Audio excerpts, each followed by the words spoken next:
All right.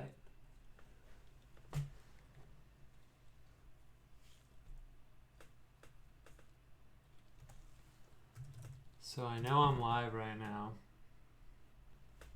I am just really low tech and have to go manually paste the link onto Twitter. So that's what's happening right now.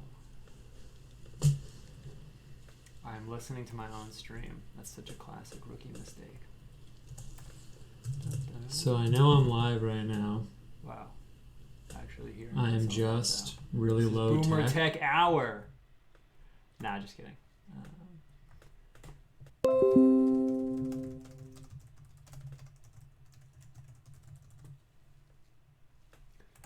Okay, I posted on Twitter.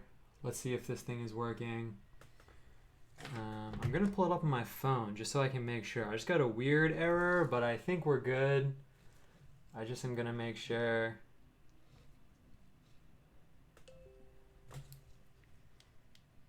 Okay. Let's just talk for a second. People in the chat, I just want to make sure this is working. I just got a weird error, but I think we're good. First, nice. How's it going, guys? What's going on? Someone say something in the chat that indicates that you can hear me and stuff, that everything is going well right now. Yeah, excited for tonight. Yeah, I'm amped right now, dude. Can you guys hear me right now? If you can hear me right now, I don't know, say or do something that indicates that you can hear me right now. Got some eyes, looks fine to me. Hello. I can hear you. Nice. Edgy Teen. Well, Edgy Teen is watching the stream. That's how you know it's good. All right, cool. I just want to wait a minute. Just not like literally like wait 30 seconds just to let people get in here. This is like the pre-show. This is like the secret pre-show. Nice. My wife just texted me. We can hear you. That's awesome. Cool. All right. How you guys doing tonight? I'm amped. I was thinking about this all day. I drank some coffee.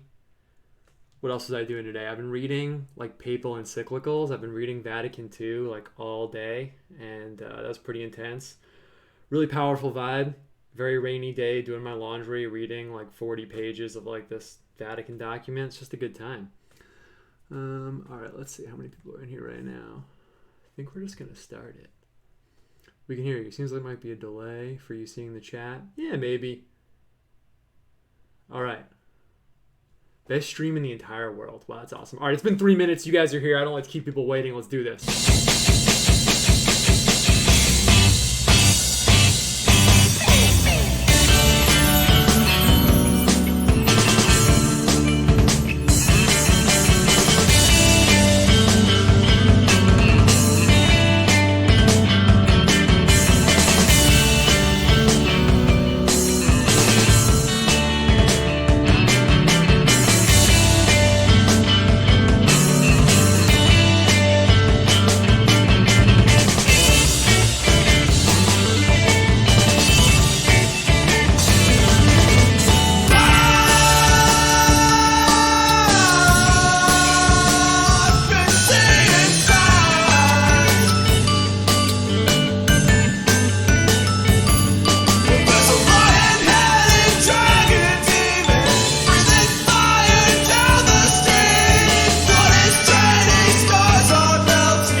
All right, what is up, everyone? I am amped to do this right now. Oh yeah, didn't put his name in the intro yet. Music is Painted Worlds. Maybe it's better for me to just say it every time. Painted Worlds. Check it out on Spotify.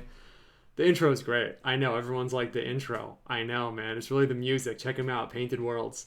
Anyway, guys, how's it going? How's everyone doing tonight? Tuesday night. It is happening. And I just want to cut to the chase. If you were not here last week, you missed out. But you can check it out. It's still online on YouTube. Went through kind of the whole material situation in the studio. Went through everything like that. Today, I wanted to do something a little bit more exciting. I'm going to minimize this little spot. I don't really want to watch my hands like the whole time. Cool. And just confirming someone in the chat. I'm going to be looking at the chat like a little bit, so just let me know if it's like not working or something. Otherwise, I'm just going to assume that it is. So last week we talked about paper, materials, boards, brushes a little bit, maybe not really. But I wanted to cut to the chase, guys. One of my favorite topics. When I first started talking about this last week, one thing I talked about was that one reason I wanted to do this was that by digging really deeply into the physical aspect of like art making, it kind of dovetails with just generally philosophy of life, deeper ideas, things like that. So I brought out one of my favorite topics, moving the one moment please sign, because it's happening right now. I got the paint on deck, and basically what I wanted to talk about this week was color. Kind of in general, I don't know how much we're going to talk about. I'm just still learning how to do this, so I'm going to like get the chat out of here because I keep reading the chat. It's funny, I watch other YouTube streams, and when guests come on, the host is like, yeah, don't read the chat, you're going to get distracted, and that's like what's happening to me right now. So, I don't know how much we're going to talk about actual color theory as opposed to the actual like physicality of the paint, but we'll see. They kind of go together. Like I was talking about last week, there's kind of a situation where there's like the actual physical thing that you're working with, and then there's the ideas that are kind of laid over it. It's kind of like that with color too. I could just go off for like hours about like color theory. Maybe some people don't know, but just like there's music theory, like ideas about how to make music and how notes work together, there's color theory, ideas about how color works and how colors work together and things like that. And that's kind of cool. We'll probably talk about that a little bit. But I really wanted to talk about the actual pigments themselves. I really like the setup we did last week, by the way, where, you know, I'm kind of like talking like very aggressively at you because I don't want it to be boring. That's basically why. I could just be really low energy, but who wants that? So for that reason, I think it's good to take like an intermission like halfway through. So like halfway through, I'll take an intermission, I'll take some questions and stuff like that, and then we'll keep going. So yeah, when I'm talking about this right now, so I'm using the word color and I'm using the word pigments. Those are two different things.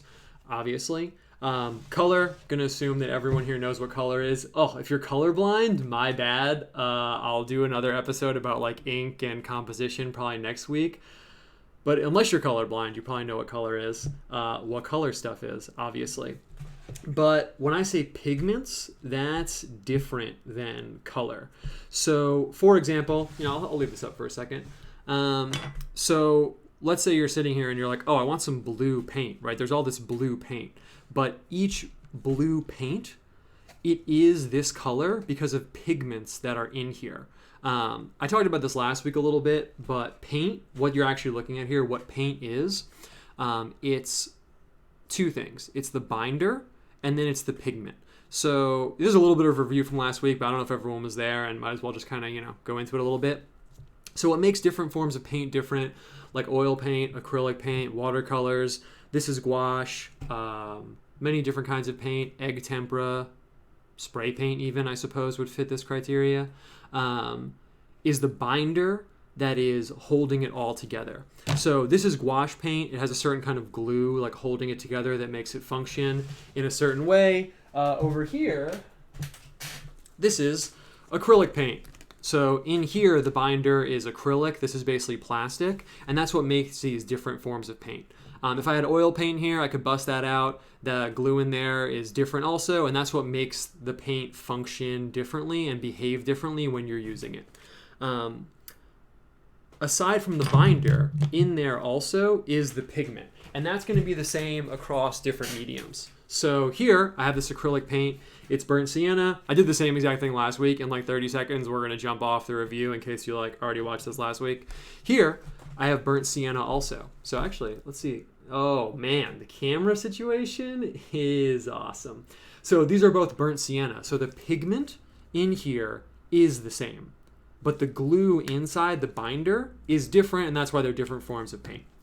So I'm only going to the trouble to explain all of that because I think a lot of people, because we're in modern times where you can go to the store and get like every different shade of colored plastic for like 99 cents. I think a lot of people think that that's how paint is, like that all this is just like chemicals, I guess, that looks these colors, but they're actually not. What's in these different tubes are different pigments. That could be metal, that gives it this color, different like oxidized metals. A long time ago, you would use actual like crushed up stones and things like that. And that's where you would get your color from.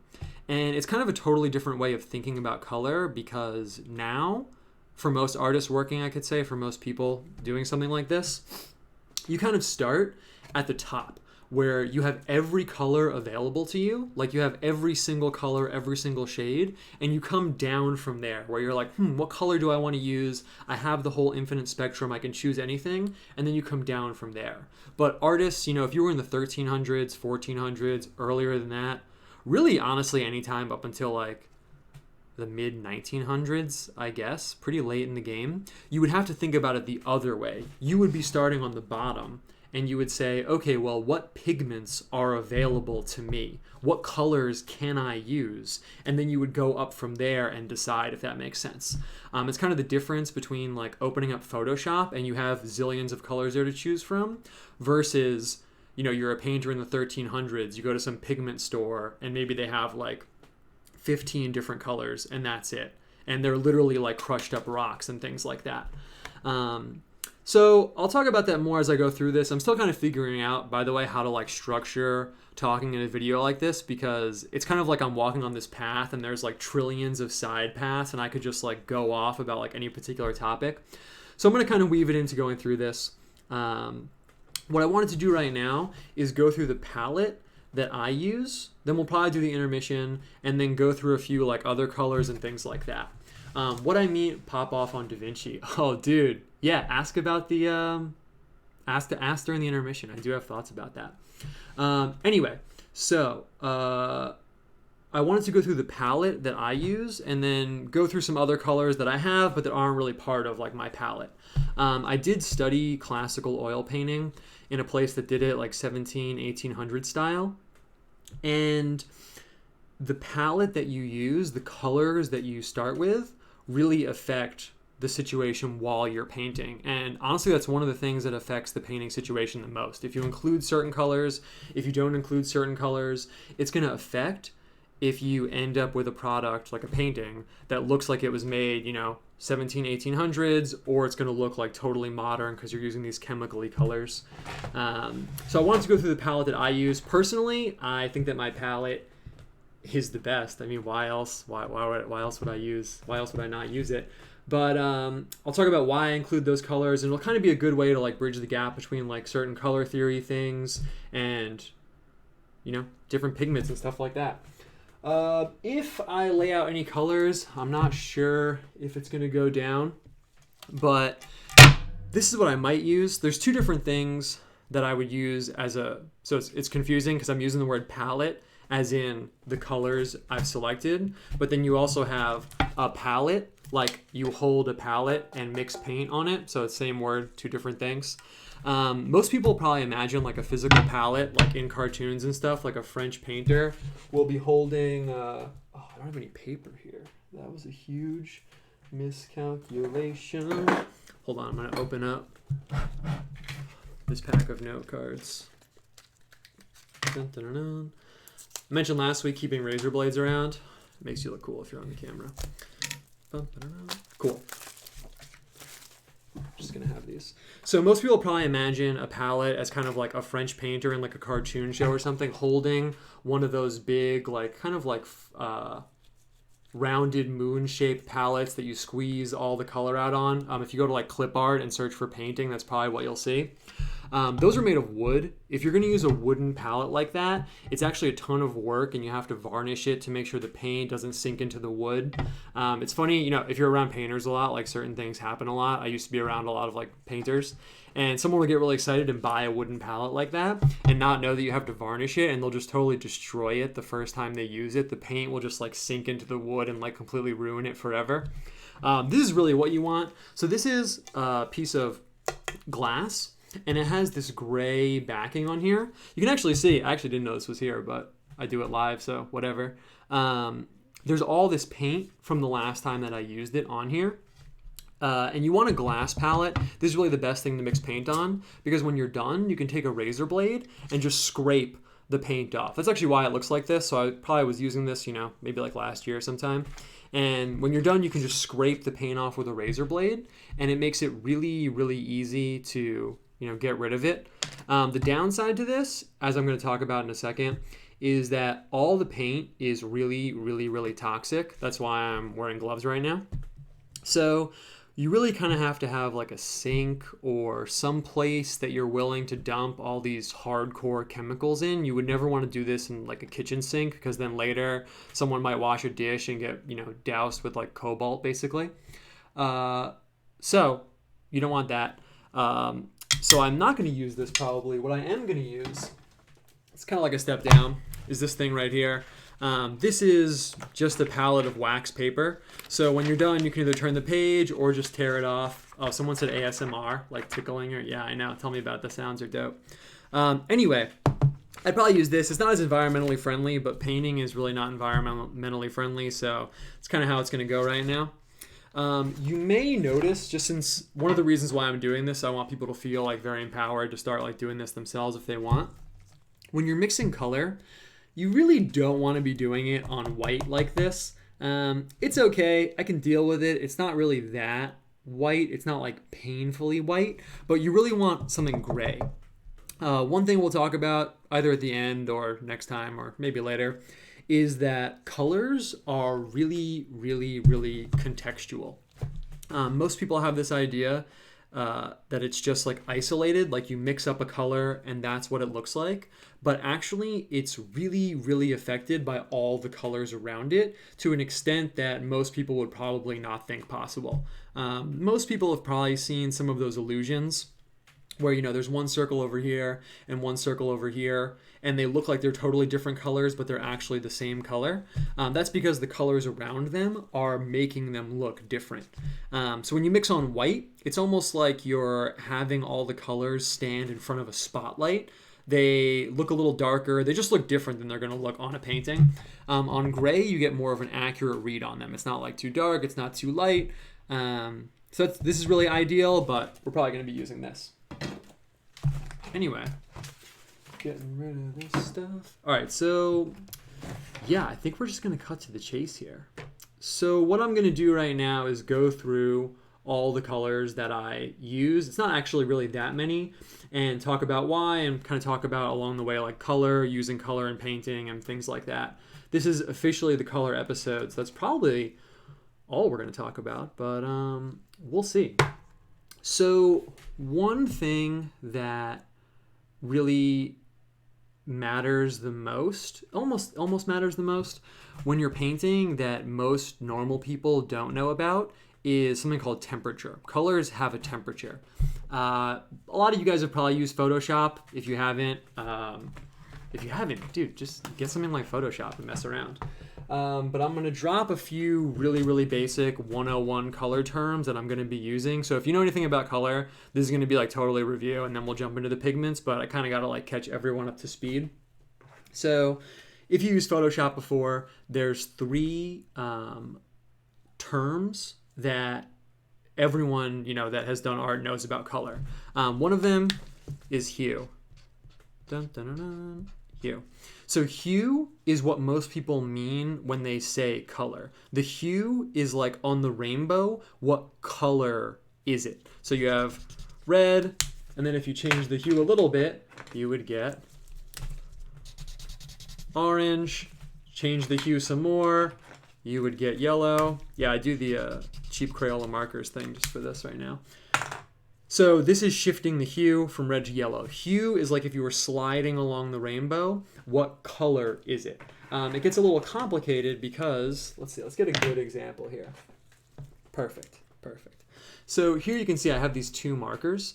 These are the same hue about. They're both this red hue, but you can see they're not the same color, obviously, right? That's the next thing that can vary in color, which is value. Value is how light or dark it is. So you can see, it's actually a perfect example.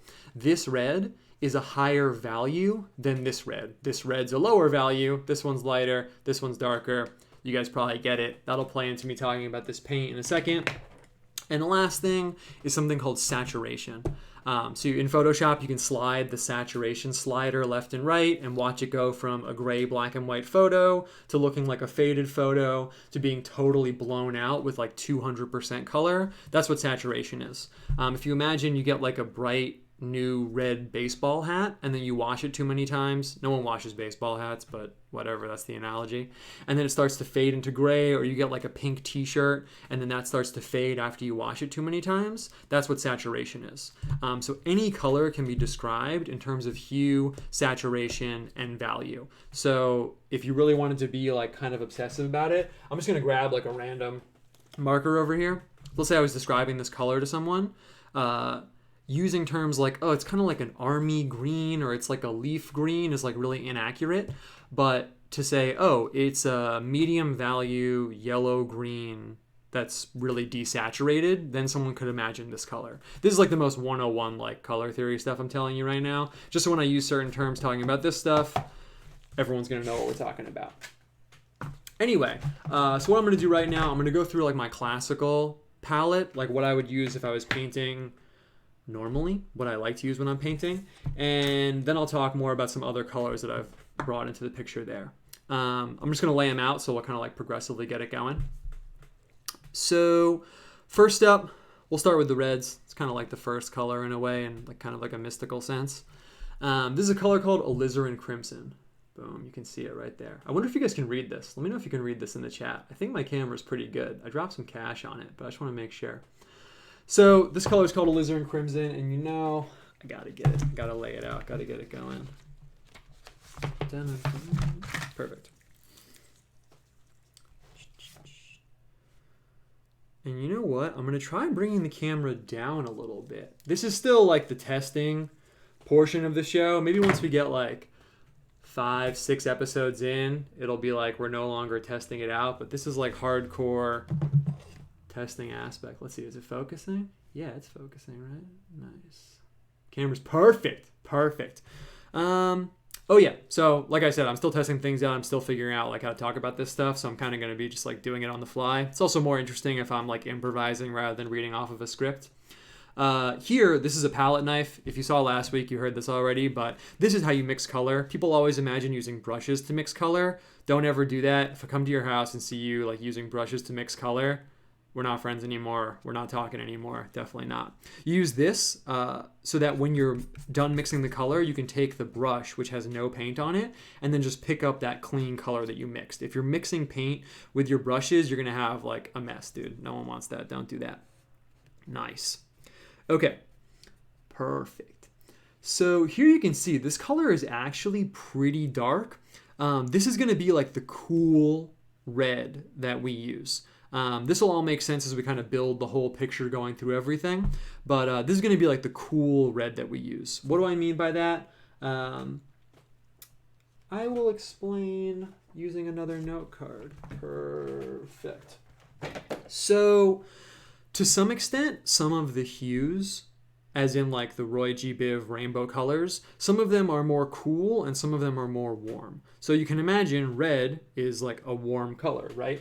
Oh, also, I am gonna get you guys into doing good painting practices. This paint will dry really fast. So actually, while we're sitting here, we'll probably see this dry. So I don't want it to dry on my palette knife, so I'm just gonna quickly clean that off. Boom, throw it away. So some of the hues are more cool, some of them are more warm. So you can imagine, here, perfect example. Purple is generally a cool color. It's also really, really dark. You can see it has a really dark value naturally. The colors have different values naturally. I'm not going to go too much into that right now, but in case you're like not on the 101 page, you can also pick up on that as we're going along. So purple, really cool color. And then let's say you have red, which is obviously more of a warm color, right? So within those hues themselves, there's also a spectrum of being warm and cool. So perfect example, you can see here this red, it kind of is like a cool red. If you were going to put this into this little map right here, it would probably be, I know it's not this hue, but it's closer to this hue, over towards the purple side of red. And then if we wanted more of a warm red, it would be more on the side towards the other warm colors like orange and yellow and things like that. So you can imagine that inside every hue, there's a spectrum where on one side there's going to be more warm colors and on one side there's going to be more cool colors. And that's going to go for basically all the colors that we go through. So you can see, maybe you're listening to this and you're like, man, I have no idea what this guy's talking about right now. This doesn't make any sense. When you see the next color that I bring out, you will clearly be able to see that. I'm going to skip over one color and just jump to like the super warm end of the spectrum over here. Boom. Let's get it going. We got the people watching. I'm going to have to paint something if I get all this paint out actually, but I'll worry about that in a second. So here you can see, this is a color called cadmium scarlet. Boom. Will it focus? Yes. Maybe not. I'm not going to worry too much about that. It's a color called cadmium scarlet. I use this in place of a pigment that's pretty classical called vermilion. Vermilion is a really famous like classical pigment. You may be familiar with Vermilion, like Vermilion City in Pokemon. I know it's a really lame reference, but as I was going through the pigments, I realized that all the town names in Pokemon are pigment names. I'm not going to go into it too much because it's not like a gaming stream, but in case anyone didn't realize that, it's pretty cool. Anyway, so cadmium scarlet is basically like vermilion. This is going to be the warmest color in the whole palette. So this is going to be the hottest color. You can see over here. Oh, man, it looks fucking awesome. I was worried the colors wouldn't look good on the camera, but they look really good. That's fucking great. You can also, man, there's so much I want to talk about right now. So you can also see this color is totally opaque. You cannot see through it at all. It's a 0% translucent. Here, you can see the alizarin crimson. Oh, perfect. You can see actually that you can see the palette through the paint. So there's all these different variables. That's kind of why I'm like running around and like rambling through the different variables. One of the variables between the different paints is how transparent they are. You can see this is a super transparent color and this isn't. That's something else that complicates the painting situation because people probably imagine that you're like, oh, what color do I want to make this girl's dress? Oh, I want to make it dark red. Let me just grab my alizarin crimson paint and I'll paint this girl's dress dark red. It's perfect. But if you're a painter, you have these problems of like, well, I want to make her dress dark red, but the dark red paint I have is transparent. If you just take this and put this on a canvas, you can see it's not going to look good like this. This looks great already, actually, because it's not transparent. So you have to like figure out how to work around these things. Like if I wanted to use this color and make a girl's dress this color, I might have to put some white in it to make it not transparent. But then when you put white in it, you're going to be changing the color. So you are constrained by the limitations of the pigments that you're using in a way that forces you to be really, really creative. Maybe you have to add black to this to beef it up to make it not transparent, but then it's darker than you want. So maybe the colors around it, you have to make them darker too. You can see you're playing this like complex like chess game with the reality of your pigments that don't conform to exactly what you want in your mind all the time. So just thought I'd point that out. It's kind of interesting note. We'll kind of like, paint, the whole Polaroid develops at once. So if things don't make sense as we go through everything, it'll start to make sense. Anyway, here you can see pretty clearly, I think, this is a cool red. This is the cool red that I have in the palette. And this is a warm red. And when I say that it's warm, by the way, it literally brings warmth into the picture. So I mentioned this for a second last week, but if I'm painting someone's skin, like if I'm painting like a white person and I want to give their skin that warm, like fleshy feeling, I'll put this in the paint and you can watch like a dead kind of like cold white change into a warm, fleshy white because you add this in. And in places where, for example, like let's say a person's skin comes down closer into their body, like the nape of someone's neck, like the bottom of someone's neck, or where there's more blood, like a woman's cheeks that are like blushing or something, or things like that, I'll put more of this color in because it makes it seem more warm. So that warmth is like a technical term, but it also is, literal in terms of how you're seeing things. So we got alizarin crimson, we got cadmium scarlet right here, and between them is one more color. Boom. So this is cadmium red. This is a really typical red. Basically everyone uses this. I'm loving how it looks on the camera right now. And you can see that it actually is kind of nice and between them. It's not like hyper warm like this, like it doesn't look like hot, but it's also not cool and dark like this over here. Cadmium, by the way, this is actually really the main reason why I'm wearing gloves, is because I use these cadmium colors. Cadmium is a super toxic metal. It's released when you burn tobacco. GE dumped a bunch of cadmium in the Hudson River, and that's one reason why you can't swim in it anymore if you live in New York. It's just really, really, really bad for you. One thing it does is soften your bones if you get exposed to it for too long. So that's really the main reason why I'm using gloves. You can see after a while, even these like little bits of paint on the caps, like that's literally cadmium there. So if I touch it, not good, so I'm wearing gloves. Conversely, that's the only way to get these like bright, nice colors. This is part of why if you get paint for like little kids, for example, that's like safe to use for little kids, you're never gonna get these like really powerful colors because they're made from deadly metals that would kill little kids. So people don't give them to them. Anyway, as we go forward, something else I want to touch on is that these colors, you can kind of imagine it like there's what you're seeing, but there's also like the like a subtext, almost like a sub layer to the colors that you have to then factor in if you're mixing them with paint. So for example, I really should have drawn this the other way, but it doesn't really matter. So you can see here we're at red, and I'm just going to put this here so we can see visually. If we were sliding over towards orange, boom, we would go into this more, this is almost like a red-orange really, over here into this little world over this way. Because this red kind of like has a little orange in it, that becomes a factor when you're mixing paint.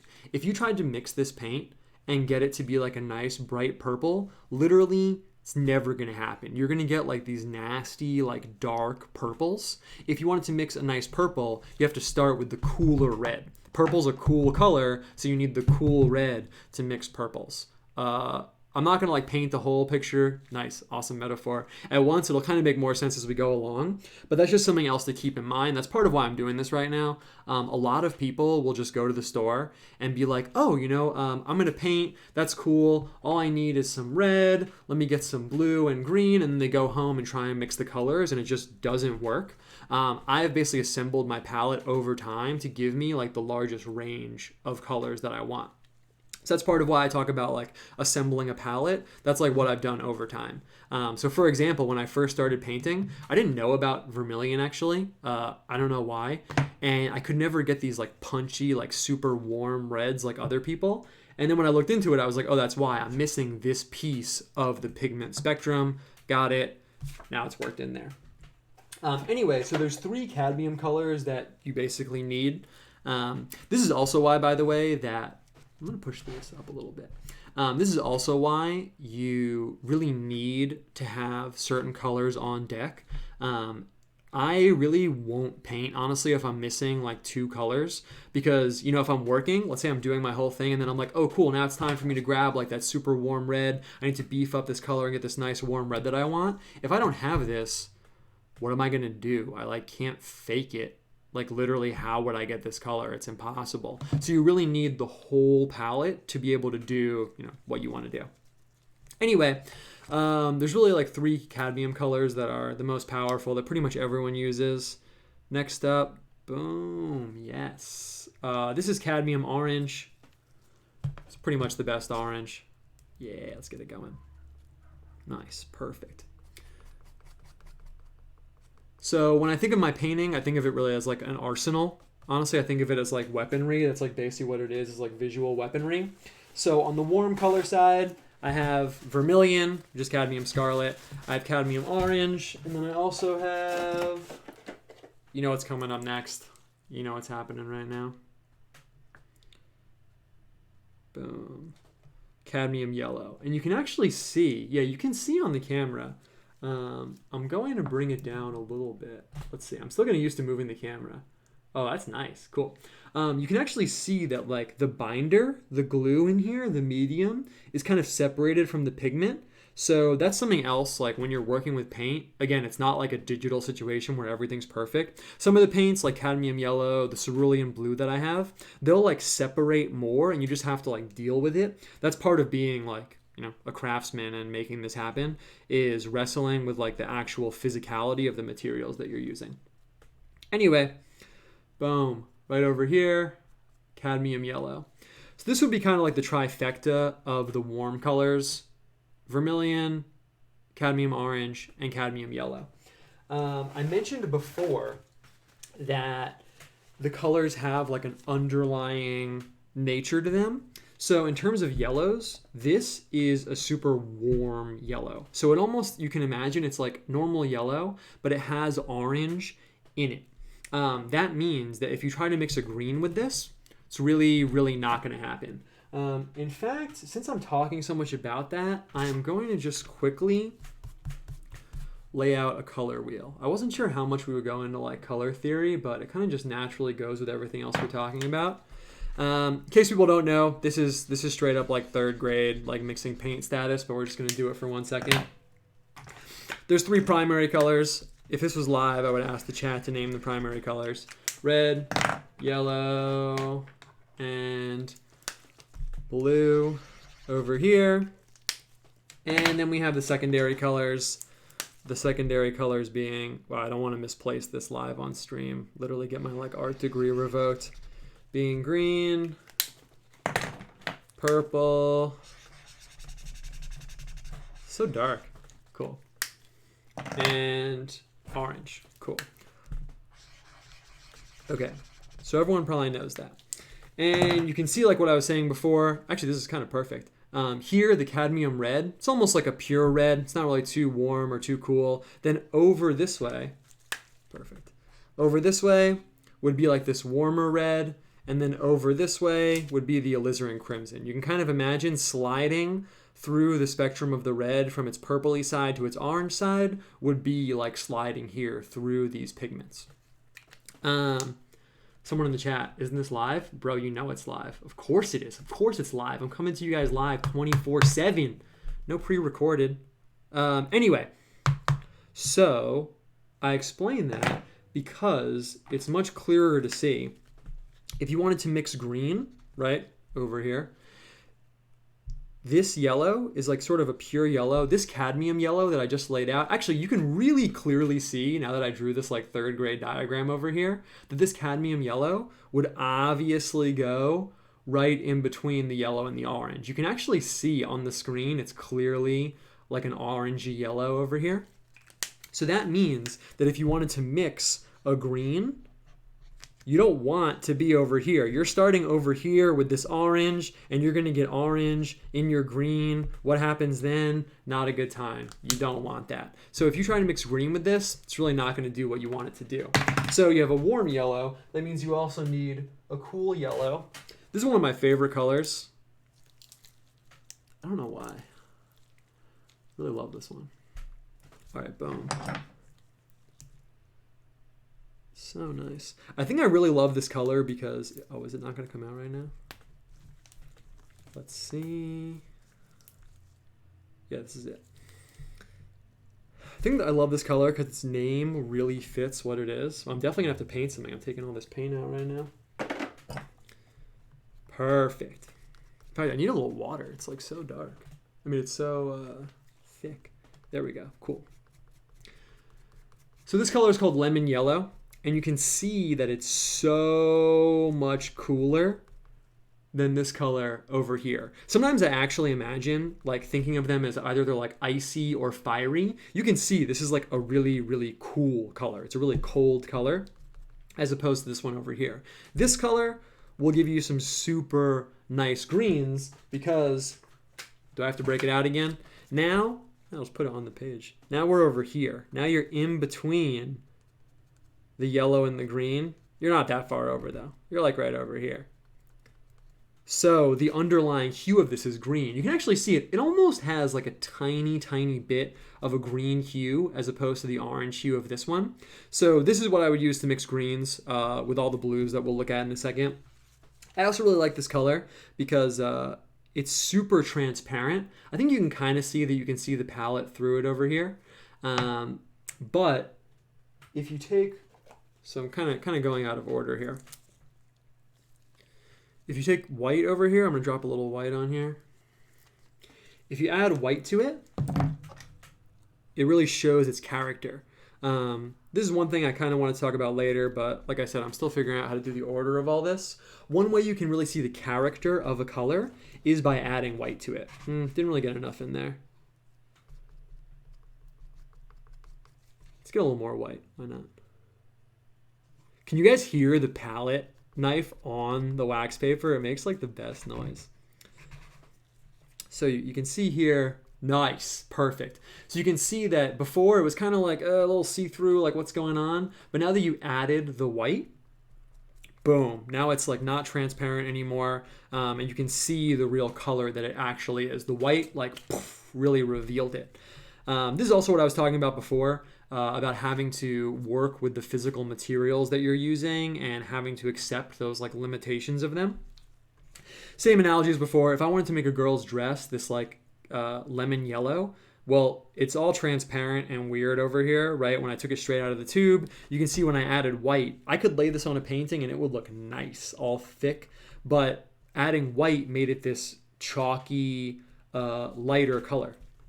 So yeah, I'm kind of repeating myself, but you have to wrestle with like the actual physical nature of the materials. It's not like you can just do whatever you want. I'm kind of pumping that point a lot because I think that knowing that, it says I got disconnected for a second. Am I back on? Am I back live? Oh man, good thing I'm not live. I'm gonna read my driver's license number and social security number real quick. Let's see, am I back? Says can't connect to chat, but it also says that I'm streaming. Good thing this is only the second episode. We are accepting the rookie maneuvers. Maybe I'll pull it up on my phone. Let's see. Am I still live? Am I still live? You're back. Back. Nice. All right. What was I saying? Oh yeah. So when you go to a museum, if you see like a still life and it looks like really boring, the artist is just doing an illusion, and it's such a good illusion that it looks boring. You're like, oh, he just saw the color that the lemon was and mixed it up and painted it, but he has to use these tools that have such intense limitations that if you know about it, it makes it easier to appreciate. I'm not going to go on too much about that. The vibe return just had to refresh. Cool. I'm not going to refresh the YouTube page. I'm worried about that, but I can see you guys talking in the chat on my phone, so we're just going to go with it. Next up. So for greens, it's actually funny. I have been doing art for a really long time. I really never liked using green in my art ever. I pretty much never did for a really, really, really long time. And it was only once I stopped living in a city that I started using green in my art. I really think that because I was living in an environment where everything was gray and there was no nature whatsoever, that all the greens around me were artificial. So I didn't like them. Green is a really like natural color. It's kind of obvious, but now that I don't live in a city anymore, I use green in my art all the time. So just a little interesting side note there. Anyway, dun, dun, dun, dun. Boom. So there's two greens. You're probably sensing a little bit of a pattern here. For every color, there's going to be like a warm one and a cool one. This is called SAP Green. It's a really, really, really awesome color. I mean, look at that. Can you compete? Can you compete with this? Oh, so good. For painting in real life, it's also interesting. It's a nice difference between digital and real life working. I've noticed that the greens also are they're the hue that's like the most affected by the analog versus digital situation. In real life, these yellow greens, maybe you can see, I'm not going to bring out the color wheel every single time. This is more of like a yellowy green. In real life, the yellow-green paints look awesome. You cannot compete. And then the blue-greens, I don't know. I don't think it really brings it as strong. On Photoshop and in the digital world, it's actually kind of the opposite for me. I never use this yellow-green part of the spectrum in Photoshop. I think it always looks like really bad. But then it's the blue-greens on the screen, maybe because it's digital and the screen is like illuminating the colors, where it functions like totally differently. It's just an interesting little thing I noticed. Anyway, so here, SAP Green, love this color. This is like the yellow green that I use. And the darker green that I use, this is a color I kind of have like a tumultuous like relationship with. Where is it? I have it right here. By the way, some people probably, I guess I should have explained this in the beginning, but like I said, I'm kind of still like figuring this whole thing out. Maybe some people are like, why are you explaining like every tube of paint? Like, what's the deal? These are like tubes that I've specifically selected out of like hundreds and hundreds of options. Like if you go to an art store, it's not like someone working there is going to tell you to get like these 12 colors. There's going to be like hundreds of colors all lined up and you choose them. So I'm showing you like what I've chosen as my arsenal. It's really how you can think of it. If it was like a video game, this is like my class weapon fit. I haven't played a video game in like 10 years, so I don't really know what to call that. But it's like the weaponry that I'm equipped with. That's the word I'm looking for. I only played Counter-Strike like 10 years ago. Anyway, here's the blue-green that I use. Oh, yeah, nice. You can see, boom, this awesome color. It's almost like an emerald green. Some people would probably call it that. I'm actually going to take a little more out because it's so transparent. You can see actually here, so same deal as before. The SAP Green is super opaque. You cannot see through it. The Viridian, though, this is probably why I don't really use this color too much. I only use it if I'm mixing like teals and dark blue greens and things like that. It's so transparent. It's probably one of the most transparent colors that I use. You can see already, like you can really see the palette right through it. And if I press harder, it's like 100% transparent. So maybe you're thinking, if you're really paying attention, if you're really, yeah, that green's a vibe. Yeah, I know. Where's the white? Here. Boom. So we can see the character of the color more if I add some white. But you'll see that what happens is when I add the white, it makes it more chalky. Chalky is really the perfect word for it. These like really opaque whites, they just chalk up the colors. I mean, that's like the only word for it. You can see that now we can see the hue of it more. Let's see, I want to get that reflection out of there. There we go, perfect. So you can see the hue of it more, but I've changed the character of the color like fundamentally. It's almost made it more like pastel, I guess you could say. And now you can see way more clearly that it's like hyper cold. Like over here, we're like spring day, 100% sun. It's really like 99 degrees outside. Over here, this is like evergreen forest and like December, top of a mountain. There's snow on the pine trees. You can see that they're radically different in character, basically.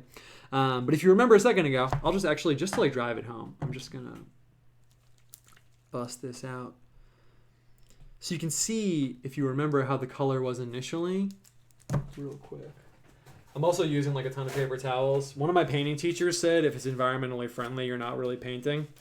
That's brutal. It might be true though. Over here, so look, you want to use, this is a perfect example of what I've been like saying and repeating myself over and over about, like wrestling with the materials. You want to use this dark, cool green. You're like, yo, I'm getting some trees going. I'm going to get this dark green going. But when you put it on the canvas, it's too transparent. So what are you going to do? Add white, but then you're over here in this world, but you want to be over here in this world. So maybe you mix it with some SAP Green. Actually, let's do that right now. Let's just do it really quick. I got all this paint out right now.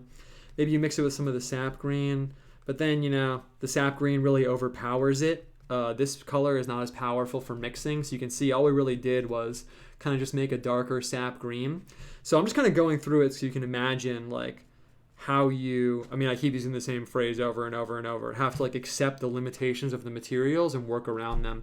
That's probably a big reason why I never really use Viridian pretty much ever. We'll talk more about like where I draw specifically like my palette and color inspiration from in a second.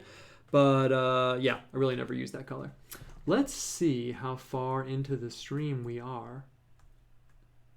Whoa, we're really 50 minutes in? No way. Has it really been a whole hour? Damn, that's crazy. Okay, let's take a quick intermission. We basically went through the warm colors. We'll hit the cool colors, and then that'll be it probably. But I'm going to go through the whole palette. I mean, I got us all here.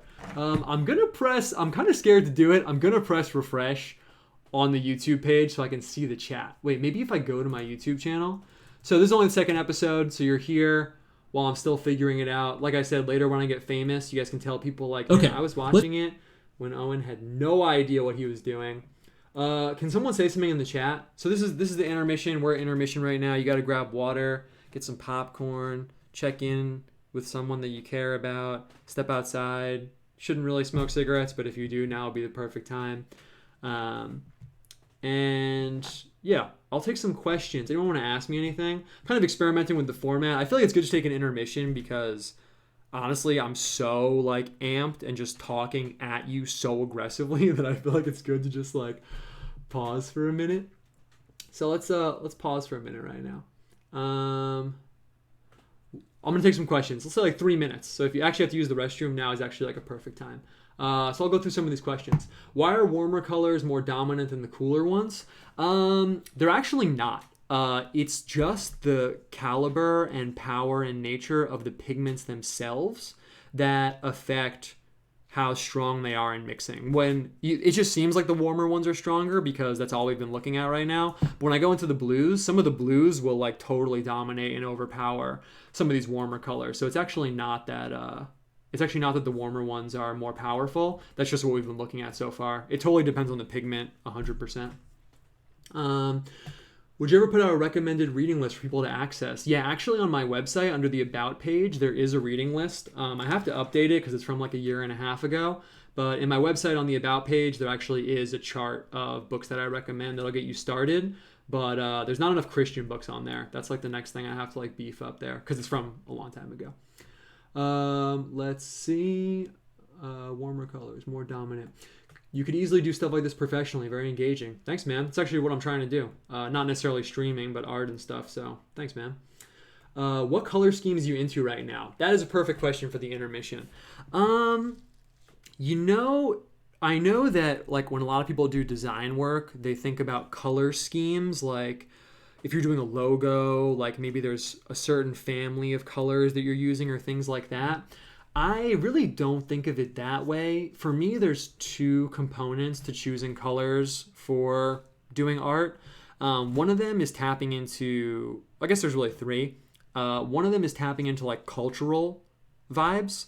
So if you imagine flipping through like 100 medieval manuscripts or something, like if you imagine illuminated like medieval manuscript paintings, there kind of is a color palette there that's the result of their pigment limitations. So, lots of like, we'll talk about this in a minute, but lots of like bright blues and certain reds and maybe whites and golds would be part of the medieval color scheme. Also Tibetan art that I used to be really into, kind of a similar color family to medieval art. So sometimes it's tapping into like a cultural situation. Sometimes what I tap into is the seasons. That's actually a really, really good tip. It sounds really obvious, but they're broken into months. It's not about the month. It's about like the time frame. But any like time of year has a symbolic character. That's something the Japanese artists tapped into a lot. Maybe some people know this, but people joke about like haikus and stuff. But part of what makes a haiku, that's a Japanese poem in case you don't know, a haiku, is that it talks about the season and particularly where in the season you're at. So maybe it's about fall giving way to winter, or spring just getting going in the dead of winter, or summer at its peak. Japanese artists always tap into the seasons, and I think that's really good for artists actually. It doesn't have to be so explicit. Like if I do that, it's not like I'm drawing like a flower breaking through the snow. But even right now, it's February. February has its own kind of character in terms of everything, but it works for color. If I was going to make a color scheme for February, it would be different than the color scheme for March. It would be different than the color scheme for January. So sometimes I tap into that. And the last thing, this is actually kind of a big like secret that I'll give away. Normally I don't tell people this, but you guys are cool. A total hack if you're doing visual art is you can just jack color schemes from nature.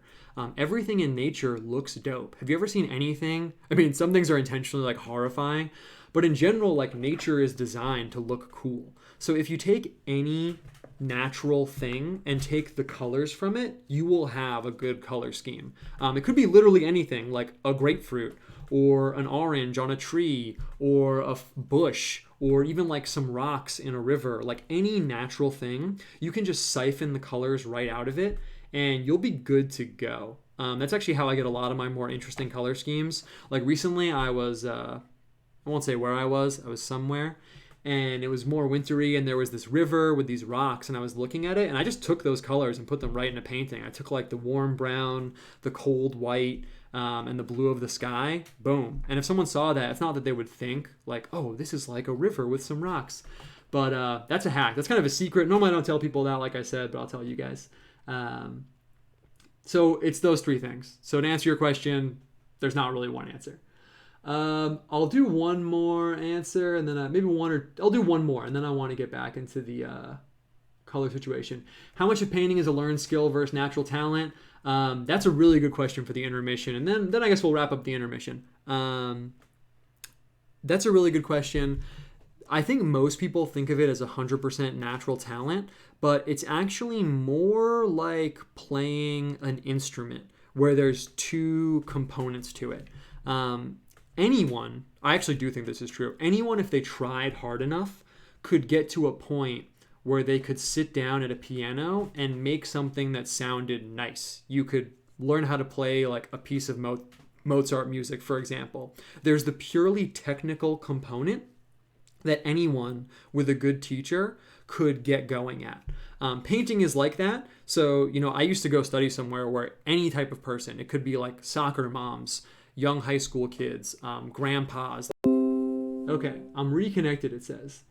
Last time I didn't get disconnected and reconnected at all. This time I am getting disconnected and reconnected. I wonder if it's because I have like the internet open. It says I'm back. Can someone indicate that I'm back? Any type of person. Back. We're back. Yeah, I don't know what the deal is. Honestly, my internet company called me and wanted me to get faster internet. So maybe they're sabotaging me now because I said no. I'll have to go back and say yes. I think we're good though. I'll figure out why it's like disconnecting and stuff later. But for now, we're good. I don't know where I cut off. I was just saying that basically anyone can learn to be creative. That's basically it. Anyway, so let's get through this. We're already like pretty far in. So I usually bank on this being like 90 minutes. So I'm going to try and like hustle and get through the rest of the 90 minutes. I thought it had only been like 20, 30 minutes, but let's get through it. All right, so we did all the warm colors. In case you forgot, in case you're just tuning in, that's what you missed. Now we're going to go through the cool colors. Boom, first up. Oh, it's so difficult to squeeze out. Oh, good thing I have... Do I have another one? I thought I did. Let's see. It's almost dried in here. I need to get a new one, I guess, but this is one of the best colors, so I'm going to really work to get this out right now. Love this color. Yes. Okay, this is one of the dopest colors. No question about it. I keep reaching to put my palette knife in my coffee, which would be bad. Yes. So this is called cerulean blue. Like I said, one of the best colors for sure. Look at that. Can you compete? Oh, it's so good. It's almost like a sky blue. I'm going to get this white out over here too. Boom. Here we go. Let's get some white in here. And also, one other reason why... So you can see the hue of it more, but I really chalked it up a lot. You can see how much the white like really changes the character of it. One other reason why I think it's good to like learn about this, like let's say some people are watching this maybe and they're like, yeah, this is cool, but I just want to like Photoshop stuff. I don't really want to do like analog painting, which is fine. But I think that knowing about these pigments and knowing what they look like enhances your ability to do digital art like times a million. Like when I'm doing Photoshop art or, working on the computer and things like that, I'm thinking about these colors. If you look at some of the illustrations I do, you can clearly see that sometimes I'm imagining, oh, I'm going to use cerulean blue here. Or, let's just keep it going. Or maybe I'm going to use this color, which is another one of my favorites. They're kind of all my favorites. That's why I use them. I have to get like more paper towels. Boom. Which is cobalt blue. Oh yeah, you can see it's totally different. I actually call this color Virgin Mary blue because it reminds me of the intense blue of like Virgin Mary's like cloak. So here you can see, this is the green blue that I have, cerulean blue. This cobalt blue, I think of this as like the punched up 100%, almost like 255 in Photoshop. You slide the blue color all the way up. That's this one. And then there's one more blue that I use, which is ultramarine. Someone asked before, why are these colors called this? I saw that question, and I was waiting to answer until I got to ultramarine. So some of them are some of them are named after their pigments that are in here. So this is called cobalt blue because in here is the metal cobalt, like on the periodic table of the elements, and that's what's making it this color. Some of them have names that relate to their like historical situation. So I'm gonna get this ultramarine going. Oh yeah, you can see, boom. So this is kind of like an approximation of like lapis lazuli blue, lapis lazuli, if you want to be fancy. So you can see it has this like, oh, it's so nice. It's like, how does this look on camera? I'm going to open up OBS over here. Yeah, you can kind of see it, but it's actually not as bright as I want it to be. So you can see this has this like hyper dark, like lapis lazuli like quality to it. I'm going to add a little white, but it's not going to ruin it, but it's going to like change it up a little bit. Actually, you know what? No, I'm not going to do that. I was going to add cobalt blue in so you could see it more, but then we're kind of like confusing and mixing pigments. So some of them have names that relate to their historical situation. So for example, ultramarine is called this because, yeah, you can see the dark blue. It's actually really deep. It almost looks like black, but it's actually a really, let's see, I'm going to grab the camera. It's actually a really, really dark, there you go. Yeah, there we go. It's actually a really dark blue. So ultramarine is called this because if you are familiar with Latin, ultra means far and marine means the ocean. So lapis lazuli is what I call it. I don't know if that's wrong or not. Used to come from places like Afghanistan. If you're in Europe, Afghanistan is really far away and things from there come over the ocean, partially to you, or at least that's your conception of it. So they started calling the lapis lazuli pigments ultramarine because they came from far away over the ocean. They're ultramarine. So yeah, so some of the colors are based on their historical situation. Some of them are based on the actual pigments in there, and some of them are just circumstantial. I don't know why lemon yellow is called that, but it actually is the color of a lemon. So I guess eventually someone was like, yeah, I'm just going to pull the trigger and call this lemon yellow. Anyway, we're almost at the end of the color. So last one. So remember before, let's see, I'm going to get this out here. Perfect. Bring this back a little bit. So I talked about cadmium scarlet. I'm going to call it vermilion because that's what it is in my mind, but technically it's cadmium scarlet, being the warmest color. This color right here is the coolest color. So this is the, oh man, it's like shooting out. You guys see that? It was too excited. It's a lot of paint, but whatever. This is the coolest color in my palette. So at the ends of the spectrum, if I lined this all up by level of warmth, this would be at the other end opposite of the vermilion. And you can see when I'm laying it out, it's like almost black if it's just by itself.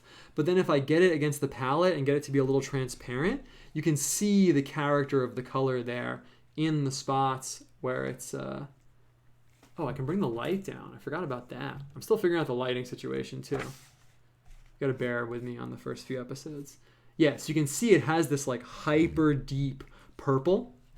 It almost is like a chemical color. If I was doing a picture and wanted to stay, I mentioned before like the cultural situation, and I wanted to stay in like the medieval framework, I would have stopped at ultramarine. I actually wouldn't include this color. It has a little bit of like a chemical quality to it, but in most of those older works of art, there's not really that much purple. And if there is purple, it's really dull because it's made from mixing the other pigments they have. So I do include this in my palette, but it's more of like a modern color. And it's funny, I just added that white in, but it didn't really do anything. Let's see, I'm going to add more white. Boom. And you can see, there we go. Now you can see more of like the quality of the color. In fact, because of that, because in Tibetan art, and not really Tibetan art, that used to be my basis in medieval art, they don't really use purple. I don't really use purple in my art that much, honestly. Maybe it's directly because of that, maybe not, but I really don't. If I use any purple in my images, I'll use what I call like an icy purple, this kind of like lighter purple. In fact, this is even like darker than I would make it. I'm gonna drop some more white in here. Boom. Yeah, if I use purple ever, I really only use this like very pale purple. I find that like grounding things in the actual pigments themselves, like I've mentioned over and over, keeps the digital art from looking too arbitrary with the colors. Initially, when I started doing Photoshop art, the colors was kind of the thing that I had the biggest problem with. I was like, it just looks like what I call in my mind like dumb colors. Like it looks like just like a little kid painted this. Like I don't know how to do it. But once I started thinking of it with the actual pigments and started imagining that I was using these pigments in Photoshop, it was like I totally unlocked it. And yeah, so now like if I'm using purple, I'll be like, oh, it's like dioxazine violet. That's what this is called, mixed with white. So you can see here, and actually a little side note that I will mention, in medieval art, in Tibetan art, and Central Asian artwork, if they had purple, they would only really have it by crushing up a stone called amethyst. You've probably seen amethyst before. It's kind of this color. It's the name for purple quartz. So that's why it would be like this lighter purple. They apparently, I guess, didn't have access to stones that were that, or pigments that were that like dark, deep purple. So you don't see it in their art. Last up, so we've colored all the color pigments that I use, and I'm actually just going to zoom out a little bit. Okay, boom. I'm going to zoom out a little bit. Look at all this stuff on my desk. So just to go back over it, if I was painting, the pigments I'd have would be cadmium scarlet. Actually, let's start doing the correct order. Alizarin crimson, cadmium red, cadmium scarlet, cadmium orange, cadmium yellow. In the greens, we got SAP green, we got Viridian green. In the blues, we got cerulean blue, which is somewhere right here. Boom. Cerulean blue, cobalt blue, ultramarine. And then we have, I don't know where I just put it, but the dioxazine violet. I'm just going to keep it moving because I want to get to the other colors. And dioxazine violet. Outside of that, there's one more set of colors that you need. I don't know if people would guess this, but the other colors you need are, boom, the browns. So you may have noticed that all these colors that I'm using are like 100% saturated. They're like as bright as they could possibly be. I'm just gonna turn this page right now. So to tone them down, you need some more muted colors, and that's why you have all these different browns in your palette. Really quickly, brown's not the most exciting color, but it kind of is cool because it's like more complicated than people think. I'm just gonna go through it really quickly. So I'm gonna breeze through the browns, breeze through the unnatural colors I use, and then we'll wrap this up. This took a little bit longer than I thought, but hopefully it's interesting. So for the browns, and if you're watching this, I like to kind of give people things they could maybe use in real life and sound cool. Now you will know how to designate certain browns. You go to the mall, you're on a date with a girl, you're with your mom, you're with your friend, bro time, clothes shopping. Do you guys do that? Not really. Maybe you're buying a table, you're buying wood to build a table with your friend in the garage. Instead of just saying brown, you can talk about particular pigments. So they really come in two kind of families here. There's sienna and there's umber. And those are the two brown pigments.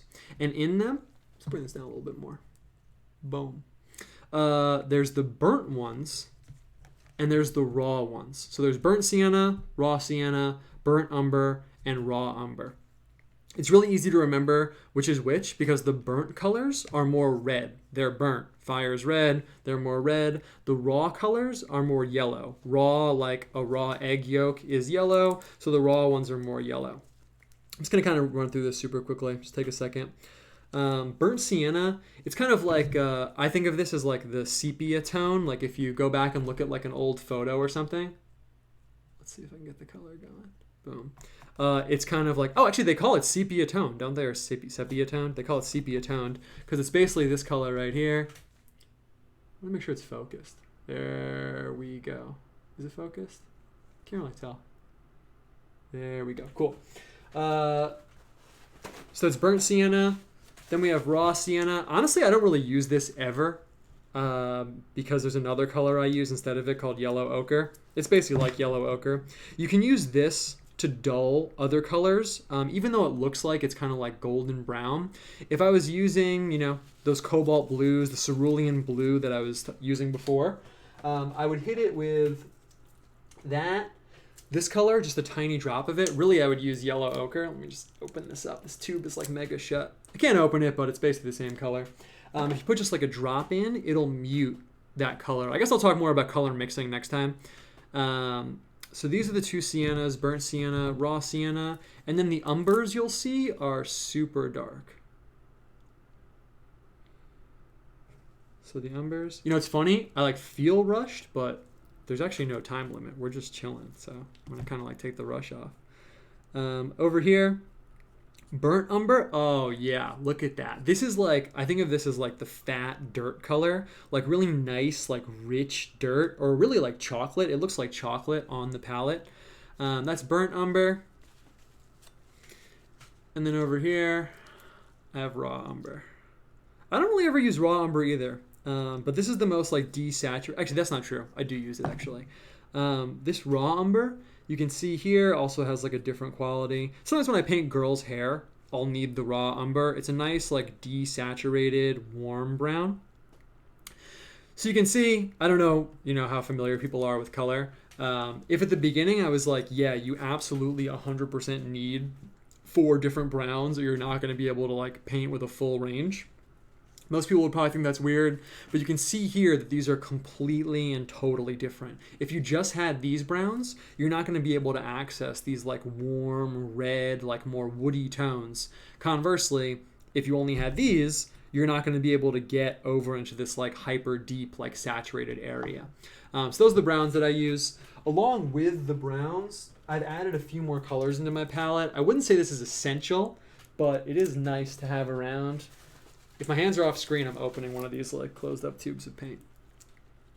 Boom. I got this color pretty late in the game. I didn't use it when I first started painting for the first few years, but once I saw my friend using it, oh, it's way too much, but it's fine. I'm gonna have to paint something after this and use this paint. Once I saw one of my friends using it, I had to get it. When I cut this, it's gonna look so nice. Yes, look at that. Oh, this is called Venetian red. Dude, this is like, well, I have like a symbolic association with all the colors. This is like Pompeii red in my mind. Like if you've been to Pompeii and seen those like clay red walls, it's like this really warm, just such a nice color. This is not essential to have, but I mean, come on, look at this. This is like heavy duty weaponry right here. Another color that I added pretty late in the game. You don't actually really need this, but you kind of do. I don't know. Maybe you do. I think you do, actually. This is called Naples Yellow. Look, and you can see this is like straight binder. It's just straight like glue coming out, and then there's the pigment that I want. There's a color called Naples Yellow. Naples in southern Italy. And you can see this is the color that's like closest to human skin. Oh, well, white people skin. Sorry, it's very un-PC that I said human skin. I'm going to get freaking banned from YouTube right over here. You know, one time I was talking to this like rep from this company. I'm not going to say who, but it was a really big art company. And I was like, oh yeah, do you have like, you know, like skin tones? And she got like super like PC mad at me and was like, what do you mean by skin tones? Like humans come in all different colors. And I was like, it's like, you know what I mean? There's all different human colors. Do you have them? It was very funny to me. Anyway, so for white people skin, you kind of need this color. You don't really need it. You could probably get around it, but it's the best one to go with. What's cool when you get really hardcore into painting is, you know, old school guys wrote books about how they mix their colors. There's a painter named Titian. He is probably one of the best Renaissance painters of all time. Actually, he definitely is. And he wrote down his formula for painting people of European descent, painting their skin tone. And it's Naples yellow, a lot of white, and then a drop of vermilion. Remember we talked about that before. This gives it the warmth of the actual human skin. And then for the shadows, you can use a little bit of cobalt blue. And so you can go back and read these dudes from like the 1400s and read their painting formulas and copy them, which is really awesome if you're a huge nerd. It's a really good time. It's also interesting. I guess I will just plug this. Someone was asking me to talk about Da Vinci actually in the chat. I saw that. This is just I'm going to keep dropping like little interesting things about art history and stuff. Within Italy, so the Renaissance happened, obviously, but within Italy, there was different ideas about how they should do things in art. And generally, the divide was that in Tuscany, which is more northern, it's not really northern Italy, but it's more northern, they were more hardcore about drawing. Drawing factoring into painting being the exactitude, the exactness of the actual lines and how everything is laid out. So like in Tuscan art, Da Vinci worked there mostly, Michelangelo's drawings, things like that. It's really well drawn. Like maybe all the muscles are perfect or the way a girl's face is perfect and stuff. Whereas in southern Italy, really more around Venice. I don't know if that's, honestly, I'm not going to lie. I don't know where Venice is in Italy on a map. I went there one time. I don't know where though. But in Venice and in southern Italy, I'll kind of cover my bases there.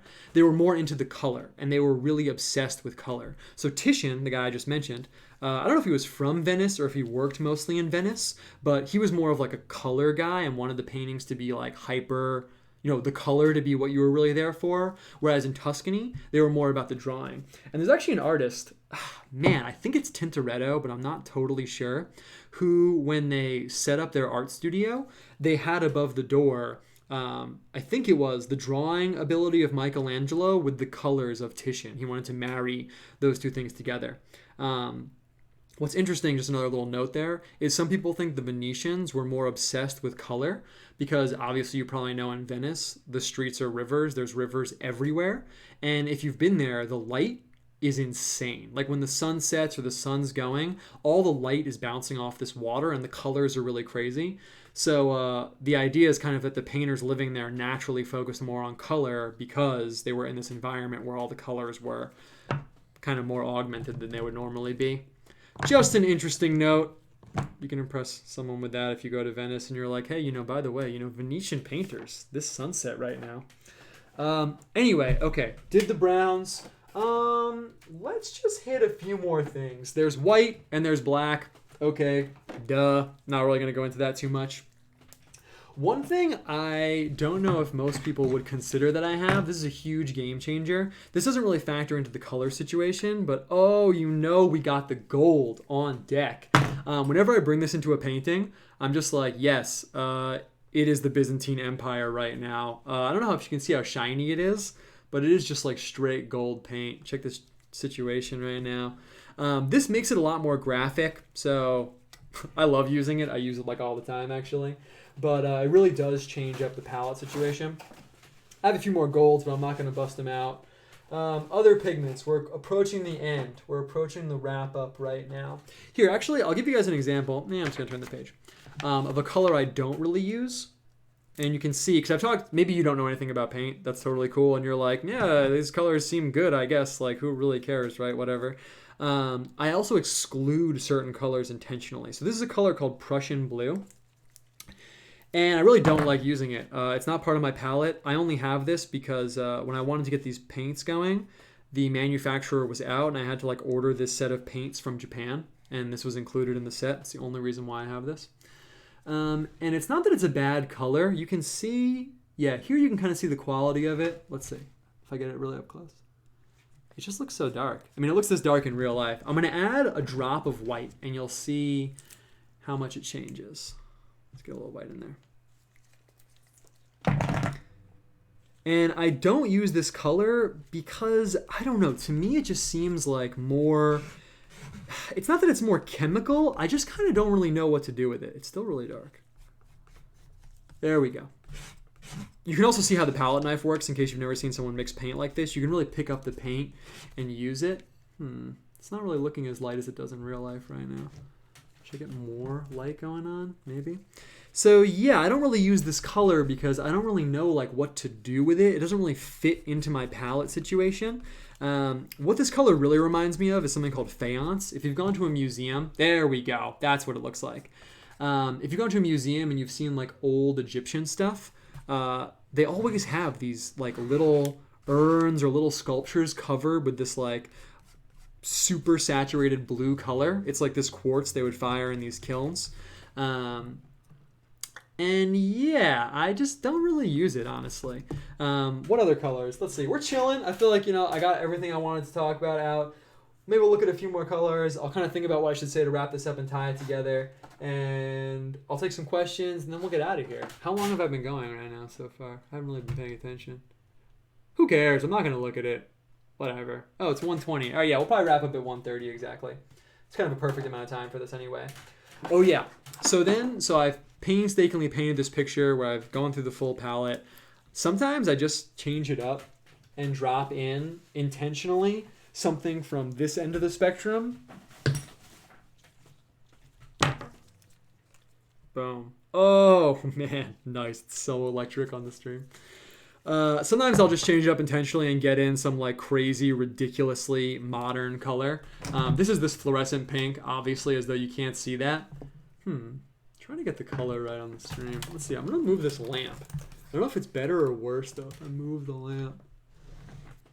Something interesting, in case you ever are trying to like photograph art, there's a rule in physics that the angle of incidence is the same as the angle of refraction. So I'm moving the lamps so that the angle that it's bouncing off the palette doesn't bounce right back into the camera.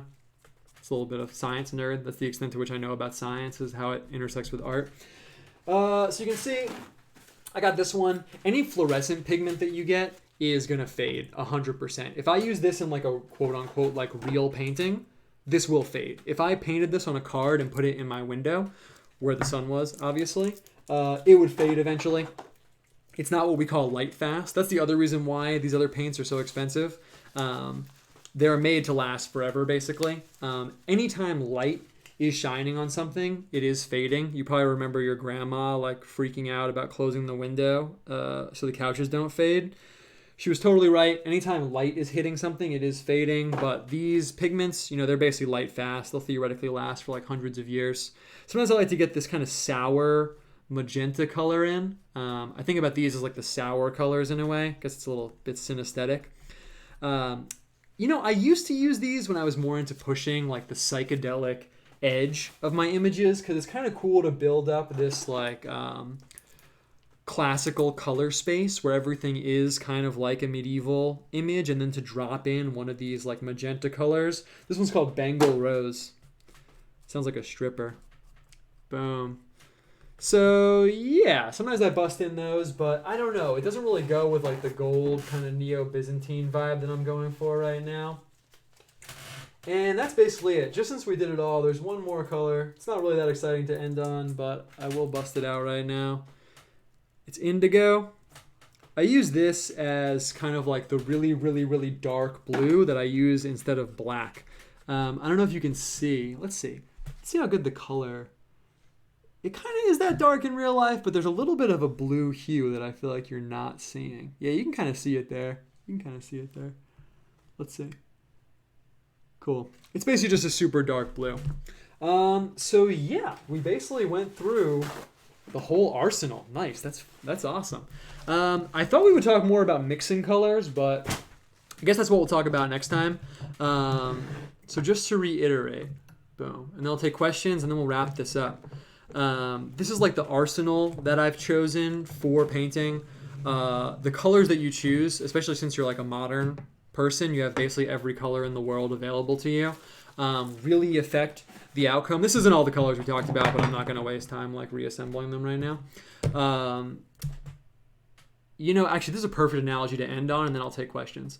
What this is like is it's kind of like if you were putting an orchestra together, not to be too cheesy, but that's honestly exactly what it's like. Or if you were writing a piece of music and you're like, okay, do I want bassoons in there? Do I want oboes in there? Am I using like a huge flute section? Am I using a huge clarinet section? When people come to the performance and listen to the music, they're not going to be thinking like, oh, wow, like this guy put bassoons in the orchestra, like, wow, that's so cool. Or they're not going to be thinking like, wow, he's using like a really big clarinet section. But that has an intrinsic effect on the piece of art at the end. It's almost like it's the toolkit that you're using. So the palette is just like that for art. Mostly I got the basis of this when I studied like 1800 style oil painting. I used to do really hardcore oil painting where you'd spend like weeks painting like one bowl of fruit.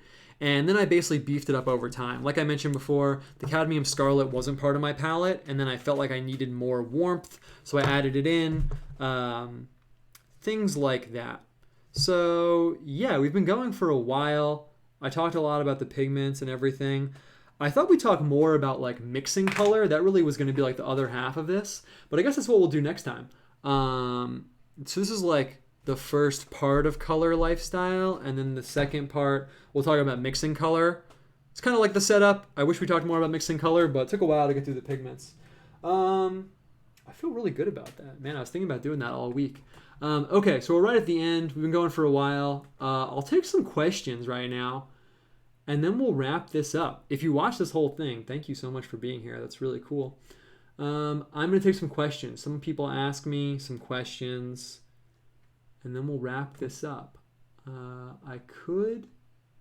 This is a great stream. Thank you, Owen. Yeah, man. Thank you for watching. I'm really glad. It's funny because I love talking about this stuff, and maybe as you can tell, like I've spent a huge portion of my life like learning about all this stuff, and it feels really good to like talk about it. Normally it's just going on in my head, but oh man. All right, I'll take some questions. If you didn't watch last time, sometimes the questions have nothing to do with painting, so sometimes that's it. I'm just going to read them all. Can you explain how Christianity isn't Jewish? I've been torn between... It's the first question. Nice. So down. I've been torn between Christianity and paganism for a while. You mentioned this briefly on Twitter, but didn't get into it. Whoof. Okay. It's a really big question. I will briefly answer it to the extent that I am able to on a public broadcasting situation. First part of your question, how Christianity isn't Jewish. Speaking from a purely scholastic perspective, they're actually oppositional systems. That's why. I could go into that, I guess, but that's kind of why they've always been oppositional in real life. I think recently like Ben Shapiro or someone like talked about that, how like Christians and Jews historically have like always had animosity, I guess you could say. So I basically think the idea that like Christianity and Judaism are like the same somehow is basically like a modern invention. You can look at any aspect of history or what the church fathers say about it, or Martin Luther or anyone, just purely scholastically. That's kind of just the situation. Also, if you read the first book of the New Testament, you might see what I'm talking about. I can't really talk about it too much, I guess, nor do I have strong feelings about it, obviously. Paganism, I'm not going to go into it right now, but paganism is whack, honestly, like Euro-paganism. The shortest reason why is that it is basically a little bit of a Trojan horse and it's not real. People back in the day, like if you were a Norse Viking living in Norway, you would have your gods and that would basically be it. But as a modern person looking backwards, it's really impossible to get yourself back into that mindset. So what most neo-pagans are, they're like esoteric Jungians, where they're putting this modern view back onto paganism that didn't exist at the time. And I really don't think a Norse Viking would be like, yeah, Odin's like just an archetype. The thing is, I like talking about it because I do think there is some validity in studying like the old ways. Like, if it's like New Year's, I'll look up like different Euro traditions, and looking at that stuff is really actually important and valuable and a part of like our history and stuff. But I think taking it over the edge into like trying to believe that like Thor is real, I don't know, man. It's not really my thing. But that's basically my advice there. Could go on about that for a long time, but I'm not going to. What's your favorite color? Probably wine color.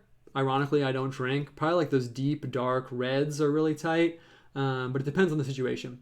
When are you going to paint something live? Yeah, I know. Soon, I guess. At some point, I'll stop going through like the 101 stuff and paint something. That's going to be kind of an interesting situation because a lot of the painting that I do is very like obsessive and detailed, which would make it not very fun to watch live. Like watching me put in like all the petals on someone's halo for like 2 hours. But I think I could do more like loose stuff and experimental stuff that would be interesting. I guess the answer to that is eventually. I kind of want to cover like a lot of 101 basics before I dive in.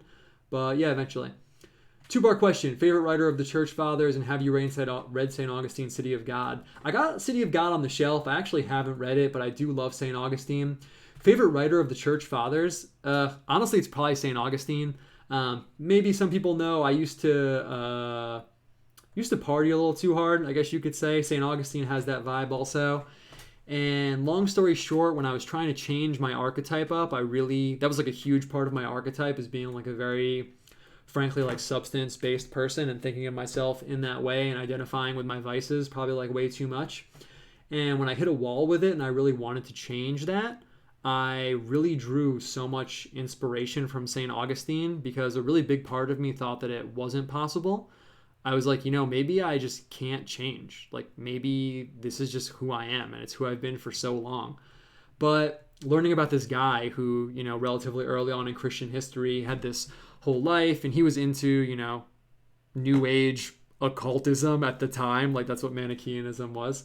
And the fact that he changed it up and literally became a saint was just really inspirational to me. And honestly, it gave me a lot of power and it made me realize that I could change my own situation. And then I did. So I love St. Augustine. He's really awesome. All right, let's keep going. Bob Ross style painting section. Dude, I know it's on deck. Oh, and have you made any progress towards baptism? Yeah. Honestly, I don't want to talk about, not that I don't want to talk about it too much. It's just a really big topic. Basically, I've really been hovering between Catholicism and Orthodoxy for a long time, and I want to make sure I make the right call. That doesn't mean I'm ever going to become one of these people who's like, oh my God, like the people on the other side of me are like so stupid, brainless Wojak posting.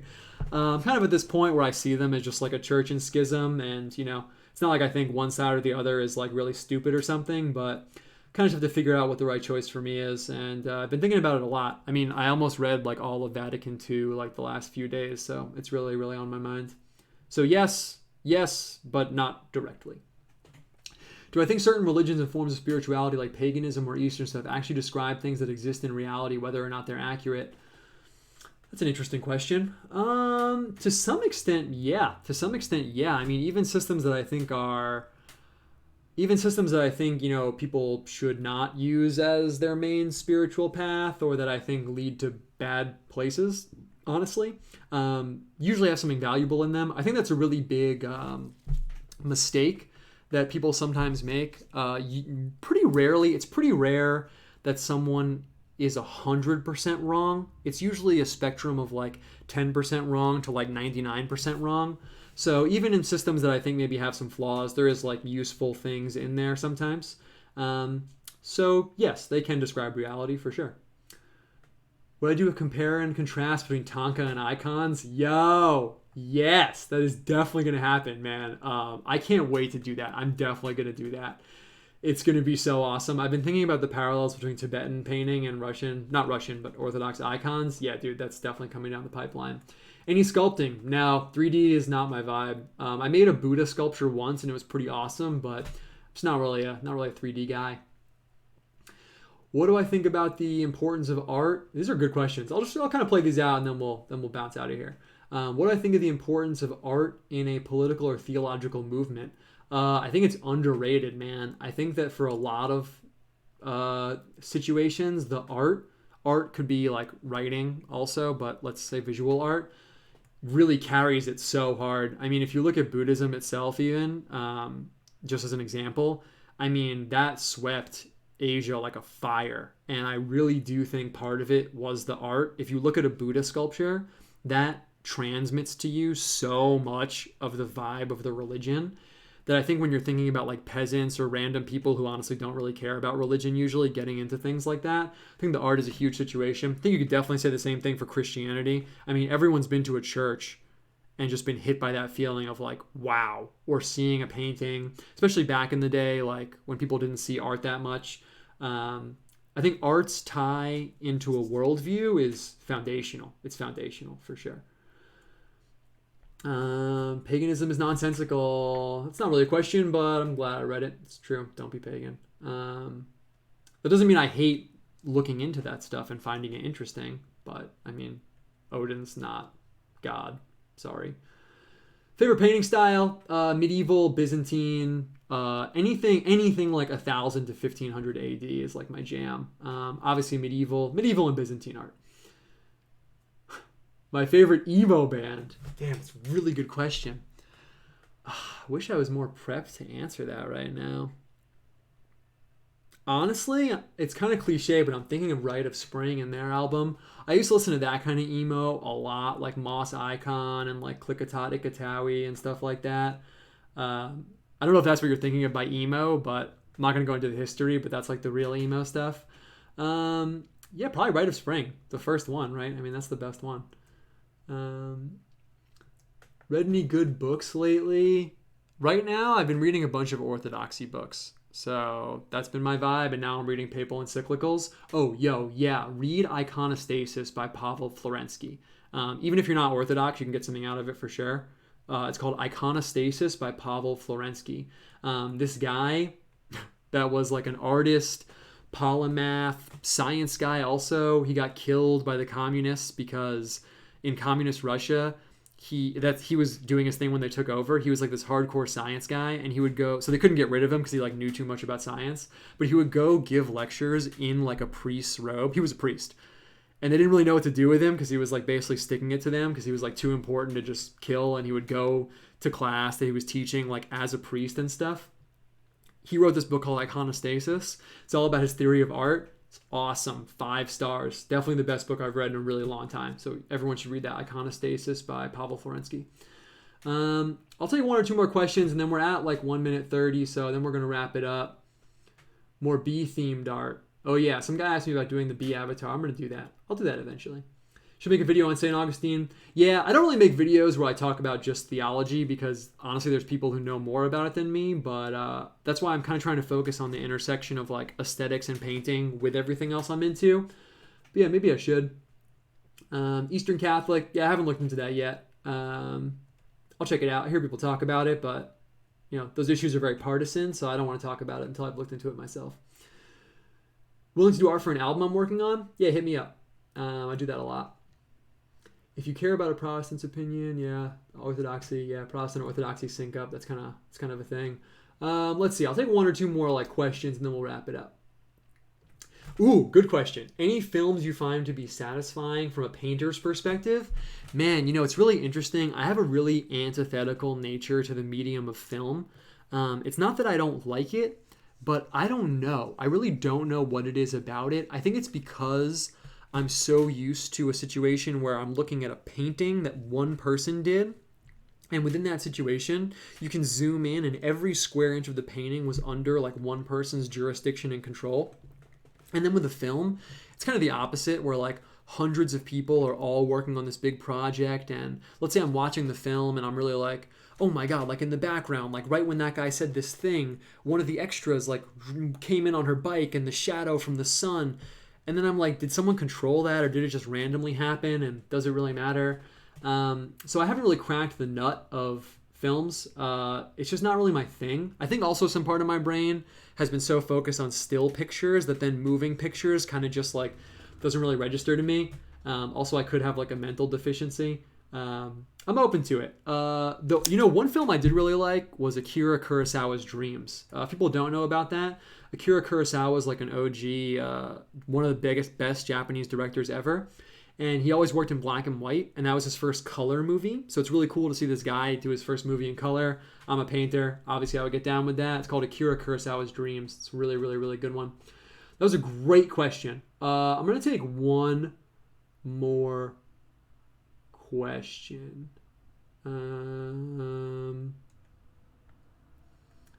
Let's see. I want to take one more good one. This is kind of a good one. This is a good one. What do I think of abstract geometric art? It's a really good question, man. Eventually I'll talk about modern art or something. On the one hand, it has a spiritual and theological component to it. If you look at like Muslim art, there's a reason they gravitated towards doing geometric stuff. It has to do with like the pure ideas and the pure nature of existence in a way. Even some of the early modern painters were into that when they were painting like just squares and stuff. On the other side, if you're talking about like the modern paintings where it's like just a green circle to be a green circle, that's kind of lame. But I did used to do a lot of like sacred geometry and stuff into my work, and I think it's really interesting. This is a perfect note to end on. We'll end on like a good, interesting, intellectual note, and then we'll wrap it up. One reason why I like art and painting is that I kind of think of it as running along a spectrum. If you imagine music, for example, like someone just playing the trumpet, that's on this side over here. Let me just make sure you can see my hands. This is the last thing I'm going to say, and then we'll wrap this up. Music, like pure instrumental music, would be over here, where someone can play the trumpet, but it's just pure information. I mean, it's just pure like, the sound you're not getting like verbal information from it. It's just like the sound happening. Like you couldn't, this is arguable, but in my opinion, it's not like you could play the violin song and someone would be like, oh my God, that's about your friend Julie and this time that she was sitting on the deck and the sun was setting. It's the song that has a pure emotional component. On the other end of the spectrum, there's writing, where things are hyper specific. Any words that you use refer to something specific, like dog or table. You don't have any like abstract words that mean nothing because then they're not really words. Like the Jabberwocky poem, like you can't really make up word. I mean, you can, but you probably get what I'm saying within the confines of like classical writing. Words refer to like specific things. Art can run both ends of the spectrum, where you can be on the verbal side of things and I can make a picture about my friend sitting in the park on September 5th at 9:45 p.m. Or on the other end of the artistic spectrum, you can paint a blue square and it's just the pure sensory experience of seeing the blue square. That's one thing I like about painting. You can slide between those two things, and lots of interesting things happen when you're moving between those two worlds of like a photograph, visually, a hyper-specific moment in time versus the pure information like a green circle. So, yeah, some of that art's legitimate for sure. Some of it's whack, but I think of that spectrum a lot, and it's one of my favorite things about art is that I can slide between those two worlds of pure feeling and pure sensory information versus like specifically describing an event like an author would or something. Maybe that didn't make any sense. Maybe it's something to think about. But that's it, guys. We're a little bit over an hour and a half. Thank you so much for tuning in and for coming on. This is only the second episode, so I still figured out a lot of stuff. I know like disconnected. That's like really whack. But we'll figure it out. Next time, I'm going to talk about mixing colors, and then eventually maybe we'll get to painting or something like that. But thank you for being here, guys. It's really awesome. I don't say like and subscribe at the end of my streams, but do something nice for someone. Dude, call your grandma, call your mom, call a family member you haven't talked to in a while. And I'll see you guys later. Thanks for checking it out.